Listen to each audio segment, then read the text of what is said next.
o estudo dela sobre os trabalhos que são realizados fora do trabalho e do emprego formais, né? Essa pesquisadora, ela queria estudar o trabalho, condições de trabalho de operários de uma usina numa cidade, numa pequena cidade na França, que é a cidade natal dela, que eu não me lembro. E ela não conseguia acesso à usina, não conseguia entrar, a pesquisadora não conseguia entrar, assim como muitas vezes quer fazer a vigilância, não consegue, né? Não conseguia entrar, e aí, assim, o que ela conseguia era conversar com as pessoas que trabalhavam. Aí ela começou a ver e encontrar essas pessoas em outros espaços fora da fábrica. Aí ela começou a identificar quanto de trabalho essas pessoas faziam que não era o emprego. Então ela foi estudar o que ela chamou do trabalho fora do trabalho, né? Muito interessante isso. Essa autora, então, ela realizou uma etnografia mostrando a quantidade e a diversidade de trabalhos que são gerados e geridos por trabalhadores assalariados de uma grande fábrica numa pequena cidade francesa. Um outro universo que abre quando se acessa o cotidiano de vida fora do trabalho formal e que cumpre diversas finalidades, dentre os quais de lazer e de suplementação de rendimentos. Estudo de Marzia Grassi. Marzia Grassi é uma pesquisadora italiana radicada em Portugal e que tem feito diversos estudos sobre trabalho, condição de jovens, redes sociais em sociedades africanas, tá? Essa pesquisadora, ela descreve práticas de trabalho de mulheres cabo-verdianas que fazem o comércio transnacional. Elas são denominadas de rabidantes. Rabidantes é um termo crioulo, né? O crioulo é uma língua, no caso tem o crioulo cabo-verdiano. Rabidante quer designar mulheres, em sua maioria, que fazem negócios no mercado denominado setor informal. Rabidante significa dar a volta, desenrascar-se e é utilizado para indicar alguém que é muito hábil a convencer os outros, tá? Então é um termo que elas se utilizam. Aqui a gente chamaria essas mulheres de sacoleiras, tá? O trabalho dessas mulheres consiste em viajar para outros países do continente africano, para o Brasil, em geral elas vão para São Paulo e Fortaleza, né? E para os Estados Unidos da América, onde elas compram artigos femininos que são comercializados nos principais mercados, né, das cidades de lá, né? Oi? Estou falando da semelhança de fato que você está dizendo, como tem. Isso. Aí a gente começa. Tem muita semelhança. E esse é um trabalho informal e é um comércio enorme. É um comércio enorme, né? E assim, de fato, é informal, não tem Estado ajudando, né? Elas vão com os recursos delas e elas conseguem fazer esse trabalho porque elas se organizam numa rede, né? Então, assim, muitas vezes, para se conseguir até o dinheiro para você comprar, ter o capital para adquirir, né? Comprar passagem, é caro, comprar passagem, comprar todas as mercadorias que você vende, etc. Elas fazem o que a gente, na sociedade japonesa, tem o que a gente chama de tanomoshi, que é um consórcio de dinheiro.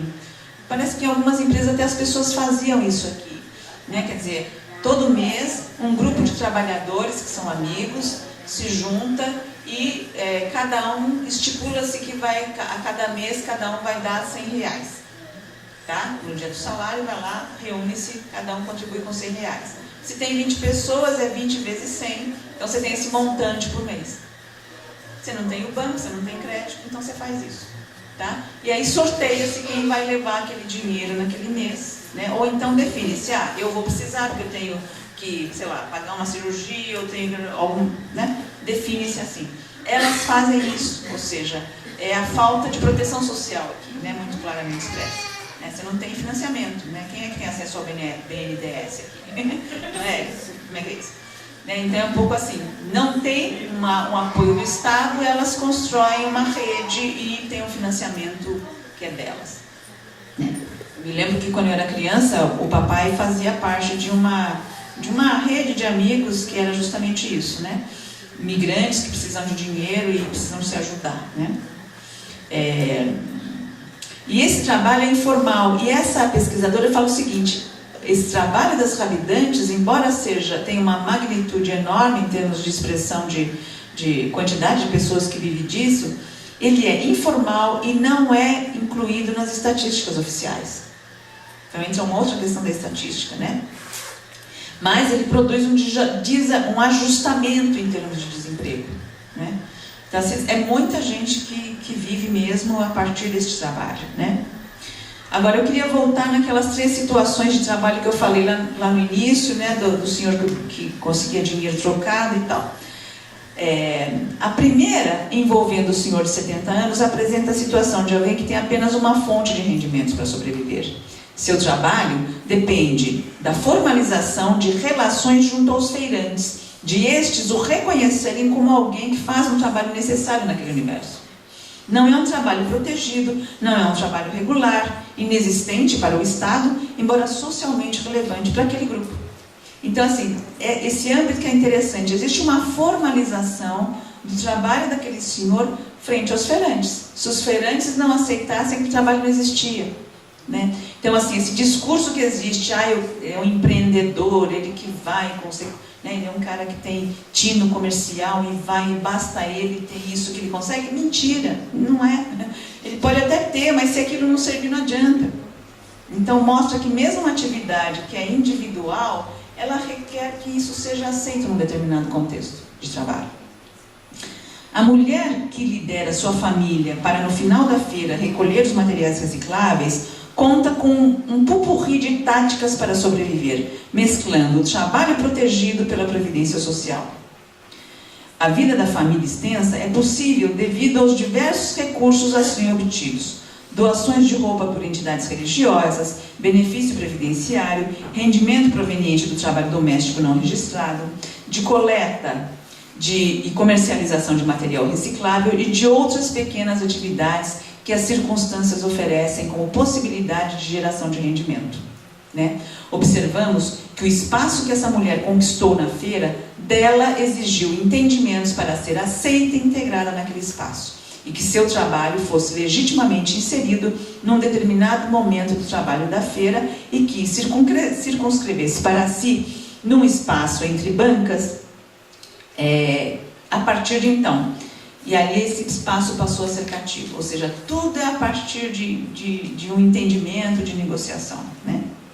Diferentemente do trabalho criado pelo senhor de 70 anos, essa atividade não é necessária para o trabalho da Feira Livre, se vou pensar, né? Entretanto, a sua existência é legítima, por ser reconhecida e considerada importante, e como tal, merece a proteção dos feirantes e dos funcionários da empresa contratada pela prefeitura da cidade para fazer a limpeza das vias públicas no final da feira, né? Por fim, o guardador de carro, que presta um serviço lateral aos feirantes, na medida em que facilita o acesso das freguesas à feira e cujo trabalho apenas consegue espaço social e físico mediante acordos e permissões de freguesas e feirantes. Esses 2 últimos casos mostram que não é possível operar com uma visão dicotômica, trabalho formal e informal, trabalho regulado e não regulado, para pensar o modo como as pessoas cotidianamente constroem formas de gerar os recursos necessários para a sobrevivência. A racionalidade que as move torna essas fronteiras permeáveis. Mostram que o trabalho regulado não conta com suficiente proteção social, embora importante sem dúvida, mas não suficiente. As 3 situações retratadas são regulares e estáveis, no sentido de que há muitos anos que eles têm esse compromisso diário com os feirantes, com as freguesas e com as famílias. É uma estabilidade frágil sobre a qual eles criam profissões. João do Rio, em uma de suas belas crônicas sobre as vidas nas ruas da cidade do Rio de Janeiro no início do século XX, denomina de pequenas profissões ou profissões ignoradas um sem número de trabalhos que ficam abaixo do limiar da visibilidade social. Dentre essas profissões, João do Rio cita os catraieiros, os carroceiros, os ciganos comerciantes, os trapeiros, os apanha-rótulos, os celistas, os caçadores, as ledoras. Todas essas são também, nos dizeres de João do Rio, profissões sem academia. Passados mais de um século de seu registro, sabemos que muitas dessas atividades continuam a existir, mesmo que adaptadas a seu tempo, sendo por nós ignoradas e mantidas à margem. Identificar medidas que venham garantir a proteção social e a melhoria de condições de trabalho, em geral, requer que tais atividades e formas de geração de rendimento sejam visibilizadas. Ao se reconhecer sua existência, não se pretende fazer a apologia do trabalho desprotegido, romantizá-lo ou estetizá-lo, absolutamente. Nem tampouco apontá-lo como alternativa a ser incentivada para substituir o emprego, pois concordamos com alguns autores, que a informalidade do trabalho está associada à falta de atuação do Estado e à regulamentação do trabalho, acompanhadas da falta de proteção social, o que marca as desigualdades sociais no nosso país. Paul Singer, uma importante referência no campo da economia solidária no Brasil, considera que os trabalhadores do setor informal se beneficiariam do trabalho autogestionário como forma de resgatar esses trabalhadores da pobreza e de organizá-los. Eu acho que aqui, coincidentemente, eu não preparei este fim, considerando-se que eu estaria aqui junto com a ASCAS, mas eu acho que o trabalho que vocês trouxeram ilustra um pouco isso que o Paul Singer quis falar. É isso, gente. Acabou sendo um tanto longo, mas me empolguei. Fui fazendo um monte de parênteses. Obrigada.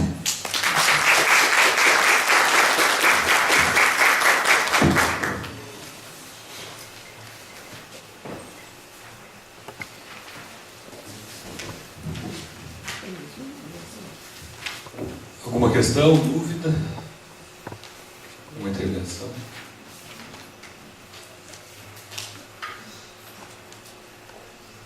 Nada? Então eu vou contar um caos aqui. Eu sempre ilustro as minhas aulas com algum exemplo, e aí você falou do empreendedor, que é difícil, se não tiver alguma, se não for uma atividade socialmente aceita, pode empreender do jeito que você quiser e tal. Então, quando eu comecei a trabalhar, depois que eu me formei em psicologia, eu fui trabalhar no Sebrae como informalmente, era um trabalho informal, de facilitador, de discussões de alguns temas para pequenos trabalhadores, pequenos empreendedores, para ajudar na efetivação dos negócios e tal, e nas pequenas cidades do interior de São Paulo. Eu cheguei numa delas, chamada Paranapanema, cheguei até de balsa lá, para vocês terem uma ideia, e era 5h30 e o evento era só às 7 da noite. Fiquei ali na praça, não tinha nada, tudo parado e tal. Eu queria tomar um café, não tinha. Aí eu pensei, na minha santa ignorância, vou usar exemplo, não tem café na cidade, algum empreendedor poderia abrir um café aqui e tal. Aí eu fui lá no evento, crente que estava com a ideia pronta, para usar. Falei. E o rapaz falou assim: professor, você ia falar no primeiro mês, porque aqui é cidade pequena. Por que eu vou pagar R$1? Se a hora que eu saio na rua, o vizinho me chama para tomar um café em casa. Você não ia ter um exemplo de uma situação. Poderia abrir um café de ouro, mas não ia adiantar nada. Enfim. Agora então, Elisa, você podia falar um pouquinho do livro. Tá. Eu queria só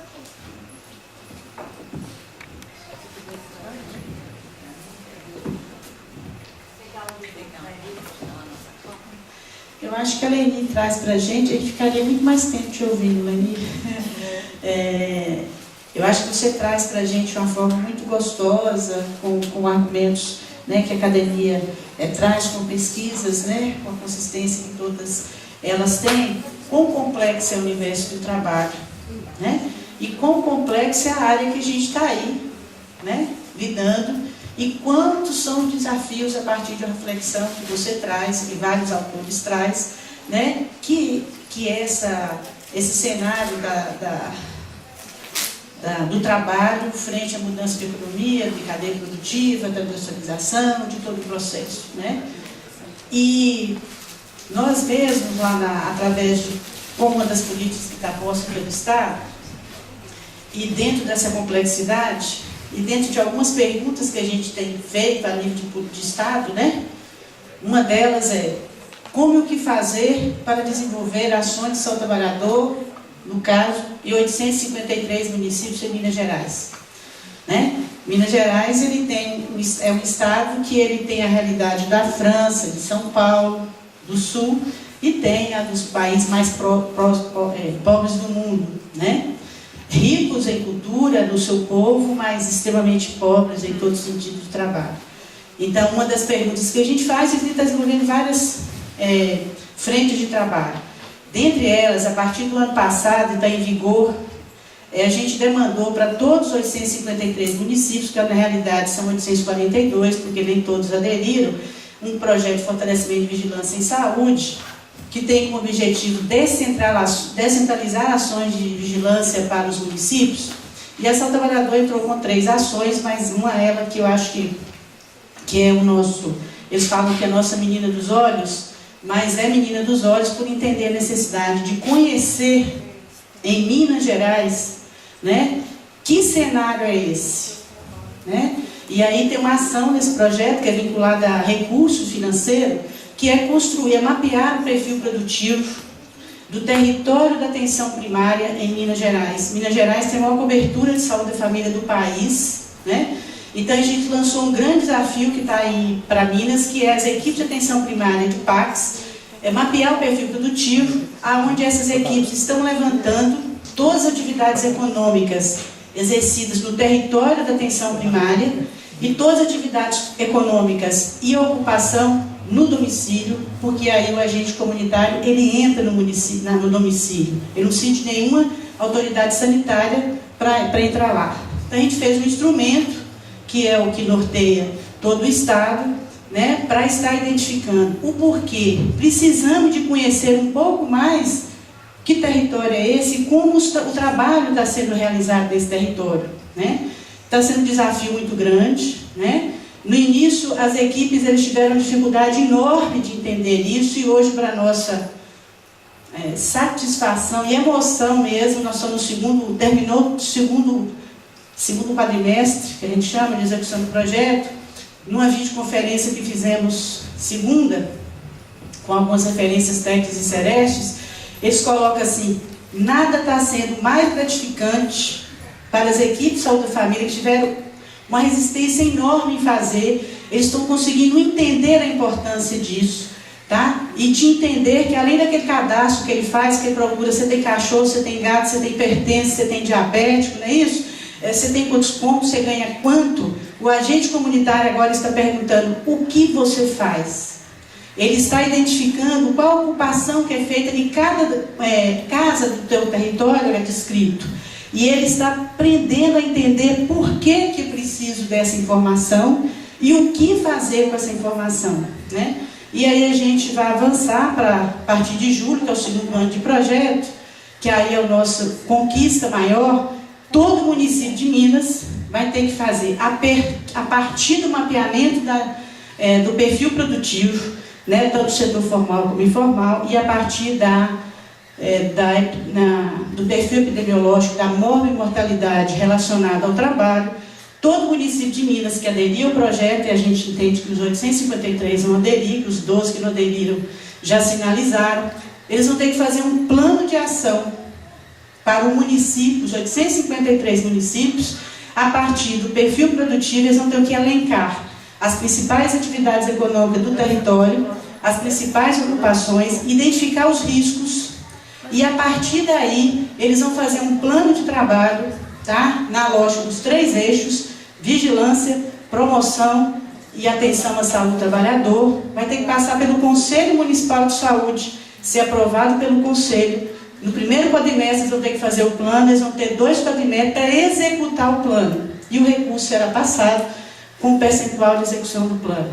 Com isso, a gente traz ali na expectativa dessa complexidade que você coloca, que a população tem que se conhecer, que na hora que o Conselho participar disso, parte do princípio que essa população vai estar participando. Precisa de dar escuta de que trabalho é esse no meu domicílio, que você coloca muito bem. Que trabalho é esse? A cadeia produtiva no meu território, ela acontece em que momento e para quem? Tá? Então, assim, está sendo um trabalho muito interessante, difícil para nós, difícil para as equipes, a gente está aqui aprendendo a fazer e fazendo, né? Vai, inclusive, ser vai ter um mestrado em vigilância em saúde em Minas, exatamente para estar lidando, e um dos temas de pesquisa vai ter que ser como é que está sendo feito isso, para a gente estar aperfeiçoando mais. Então, a gente está essa reflexão, que eu acho que responde essa ansiedade de forma brilhante que você coloca para a gente, né? E na lógica de que nesse plano que a gente pretende é que discute com essa população do seu território, né? Que risco é esse? É o que a dona Graça coloca, né? E que o município vai ter que fazer o seu plano de ação, mas o que a gente quer é que cada equipe da atenção primária, ao conhecer, identificar, ele conheça e apreenda o risco e propõe ação no seu território, tá? E aí envolve associações, todas as organizações sociais que tem, tá? Eu acho que esse é um desafio que está posto para nós, né? Eu acho que você traz a sua fala, eu estava o tempo todo aqui assim, então, mas isso é algo realmente fantástico e necessário de ser feito, né? Para que a gente possa conhecer e identificar essa complexidade que eu trabalho aqui de forma brilhante, você faz. E aí a gente com certeza vai estar convidando você para a gente discutir mais sobre isso. Combinado? Era uma reflexão que eu queria deixar. Eu queria falar um pouco, a partir do ponto de vista mais Nossa, eu fico muito feliz que tenha dado esta liga, porque nem sempre isso acontece, né? Houve uma concertação aqui, nesse sentido que até aquela pesquisadora falou. Quando você fala de mapear um perfil produtivo e vinculado com o programa da saúde da família, né, a estratégia de saúde da família e tal, é interessante, né? Porque cada um está numa caixinha, né? Então, assim, saúde do trabalhador vê um negócio, saúde mental vê outro negócio, saúde da família vê outro negócio. E família, imediatamente, o que a gente vê, estou falando assim muito livremente porque não tenho tido uma aproximação maior com as questões da estratégia da saúde da família. Mas quando a gente pensa casa e família, a gente pensa só em reprodução social. A gente não pensa que lá também existe produção. Né? É o momento só de criar o filho, de cuidar da casa, da reprodução mesmo. E assim, eu acho que tem muitas coisas que acontecem, que estão no âmbito do trabalho informal, que acontece lá e que a gente absolutamente nem imagina. E eu acho que, novamente, recuperando o trabalho da professora Vera Navarro, muito do trabalho acontece na casa. Então, o risco da cola de sapateiro não é só para o trabalhador que faz aquele trabalho, é para a família dele. Aí bota a criança para trabalhar, porque você ganha por quantidade. Então, tem uma meta que você tem que fazer, alcançar, tem uma encomenda, vai todo mundo fazer. Então, também tem essa outra questão que eu acho que está presente, que quando você pensa em atenção primária, de articular, né, eu acho que é pensar mesmo, quer dizer, essas fronteirinhas que a gente foi criando, e que acho que num determinado momento até era necessário para a gente poder pensar. As fronteiras entre os programas, as ações, de fato, eu acho que essas coisas não estão, essas fronteiras não nos permitem mais que elas sejam seguidas. Né? Quer dizer, a gente vai deixar a coisa de lado. Então eu fico feliz que assim tenha dado a pensar questões neste âmbito mesmo, de pensar a questão da política de saúde do trabalhador. E assim, eu estava me lembrando, tem um livro de um professor brasileiro, Milton Santos, não sei se vocês já ouviram falar, Milton Santos, um geógrafo importantíssimo, né? E que assim, para mim foi uma felicidade quando eu tive contato com um livro dele, que se chama O Espaço Dividido, os dois circuitos da economia urbana dos países subdesenvolvidos. A edição inicial dele é de 1979. E se eu não estou enganada, essa inicial de 79 foi uma edição francesa, porque não podia publicar aqui, na época da ditadura, né? Publicou na França. E tem uma edição agora, de 1984, né, mais recente, 94, acho que é 94. 2004, gente. De 2004, que é da editora da Universidade de São Paulo. Para mim, este livro, todo mundo tem que ler. Porque, assim, eu digo assim, entender o trabalho, entender o processo de desenvolvimento das nossas cidades, é necessário a gente entender o modo como ele traz. Ele fala assim, eu não posso entender a partir apenas das grandes empresas, entender o trabalho, né? Eu tenho que entender o que ele chama, o processo de desenvolvimento nos nossos países se dá a partir de 2 circuitos da economia. O que ele chama de circuito superior, quando ele chama de circuito superior, não é que ele está falando que é melhor, não é. É superior porque acaba mandando no pedaço, né? Que são as grandes empresas, né, que trabalham a partir de um grande investimento de capital, que na verdade o objetivo é levar capital para o exterior, são as grandes multinacionais, são as grandes redes, né, e que na verdade é capital intensivo e não trabalho intensivo. Não está voltado a fornecer suprimentos para o mercado local, absolutamente.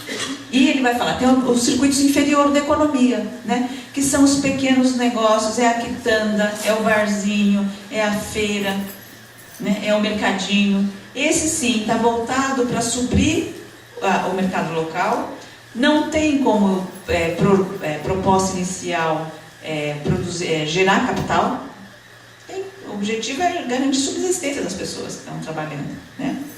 E, na verdade, é trabalho intensivo e não capital intensivo.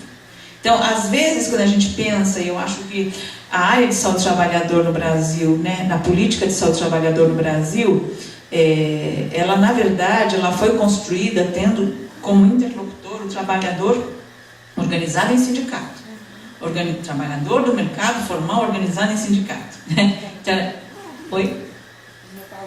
Metalúrgicos, né, assim, era este, né? O trabalhador do mercado informal, ele não era identificado como um segmento que podia fazer parte e ser contemplado.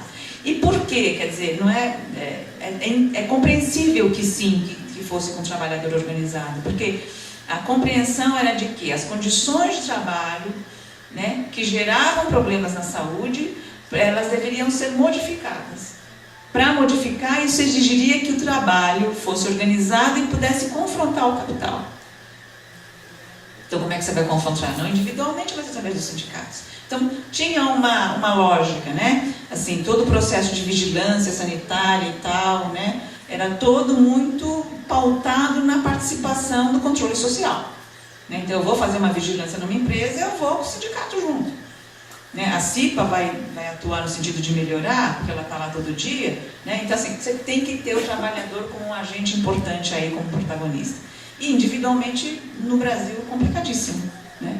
Agora, de fato, isso fez com que a gente tenha deixado, né, essa multiplicidade de situações de trabalho de fora, né? Então, acho que assim, o fato de aqui, né, na Universidade de São João del Rei, vocês estarem pautando como um tema relevante, né, o trabalho informal e o trabalhador, é algo que era de fato importantíssimo, porque na verdade sempre ficou como um trabalho organizado nos sindicatos, associações, né? Isso naquela época, quer dizer, na década de 80, o movimento sindical ressurgia com tudo, né? Todos os movimentos sociais. Hoje você tem o movimento sindical assim, quando já não está no outro lado, quer dizer, muito complicado. Acho que é isso. Mas isso também me remete para a questão da formação dos alunos. E a questão do trabalho formal, ele aparece, né, nos currículos, tá? Mas o informal não. Então, o aluno, ele é formado para atender o mercado formal, né? Então, ele nem quer saber, e às vezes, né, que nem eles falam, né, Rosângela faz psicologia do trabalhador, a boazinha do trabalho, quer dizer, não é nem por esse viés, mas certamente porque essa formação ela é comprometida e é o modelo que eles têm, o curso de administração, por exemplo, eu falo que o modelo que eles têm, que eu acho que é até um pouco mais grave, que é de uma empresa perfeita, onde tudo acontece, né, onde é possível harmonizar capital e trabalho. Acho que assim, de um lado. Não, pode falar, depois eu... Não, é só para concluir. O que a Eliane estava falando é quando a gente saiu para estar fazendo as oficinas com as referências técnicas municipais, né, em saúde do trabalhador. e que a gente teve a oportunidade de estar com alguns agentes comunitários de saúde, a dificuldade do entendimento da questão informal. Isso que você falou faz todo sentido, eu estava ali assim, vendo